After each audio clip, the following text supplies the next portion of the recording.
एक दिन की बात है। राजा परीक्षित शिकार के लिए जंगल गए। वहां उन्होंने देखा कि एक बैल और एक गाय आपस में कुछ बातें कर रहे हैं। भगवत पुराण में बताया गया है कि धर्म के देवता बैल रूप में और पृथ्वी देवी गाय के रूप में वहां मौजूद थी। सरस्वती नदी के तट पर बैल गाय से पूछ रहा है, आप इतनी दुखी क्यों हैं? क्या आप मेरा एक पांव देखकर दुखी तो नहीं हो रही हैं? बैल के मुख से ऐसी बातें सुनकर पृथ्वी देवी बोली, हे धर्मदेव, आप तो सब कुछ जानते ही हैं। जब से श्री कृष्ण मुझे छोड़कर गए हैं, तभी से मैं दुखी हूं। तभी राजा परीक्षित ने देखा कि एक मुकुट पहना व्यक्ति धर्म रूपी बैल को डंडे से पीट रहा है और गाय को लात मार रहा है। गाय और बैल को इस तरह पीटता देख राजा परीक्षित क्रोधित हो उठे और पास आकर बोले, रे पापी, तुम इन दोनों को क्यों मार रहे हो? तुम कौन हो? मेरे राज्य में ऐसा करने का साहस कैसे हुआ? मैं इसकी सजा तुम्हें अवश्य दूंगा। इतना कहकर राजा परीक्षित ने तलवार निकाल ली और कहा, आज तेरी मौत निश्चित है। अब तू मुझसे नहीं बच सकता। राजा परीक्षित के हाथों में तलवार को देखकर व्यक्ति डर से कांपने लगा। फिर बोला, महाराज, मैं कलयुग हूं और यहाँ वास करने आया हूं। इतना कहकर वह राजा के चरणों में गिर गया।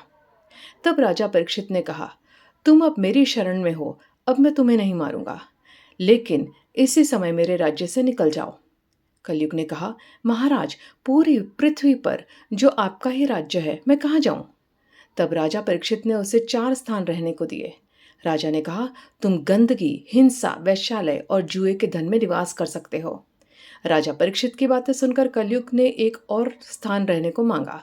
तब राजा ने उसे सोने अर्थात स्वर्ण में निवास करने को कहा। समय बीतता गया और एक दिन राजा संध्योपासना के समय पवित्र होना भूल गए। उसी समय कलयुग ने उनके मुकुट में प्रवेश कर लिया जो सोने से बना हुआ था। उसके बाद एक दिन राजा शिकार करने गए तो उन्हें जोर की प्यास लगी। वह पास ही स्थित एक ऋषि के आश्रम में गए। ऋषि उस समय तपस्या में लीन थे। राजा ने उनसे जल देने को कहा, लेकिन तपस्या में लीन होने के कारण वह राजा की बात नहीं सुन सके। बार बार कहने पर भी जब राजा परीक्षित को पानी नहीं मिला तो उन्होंने एक मृत सांप को ऋषि के गले में डाल दिया और वहां से चले गए। ऐसा कलयुग के प्रभाव के कारण हुआ। कलयुग के प्रभाव से राजा परीक्षित की बुद्धि भ्रष्ट हो चुकी थी। कुछ समय बाद जब ऋषि श्रृंगी आश्रम लौटे तो ऋषि के गले में मृत सांप को देखकर क्रोधित हो गए। उसके बाद उन्होंने शाप देते हुए कहा, ऐसा अधर्म जिसने भी किया हो उसकी मृत्यु आज से ठीक 7वें दिन तक्षक नाग के काटने से हो जाएगी।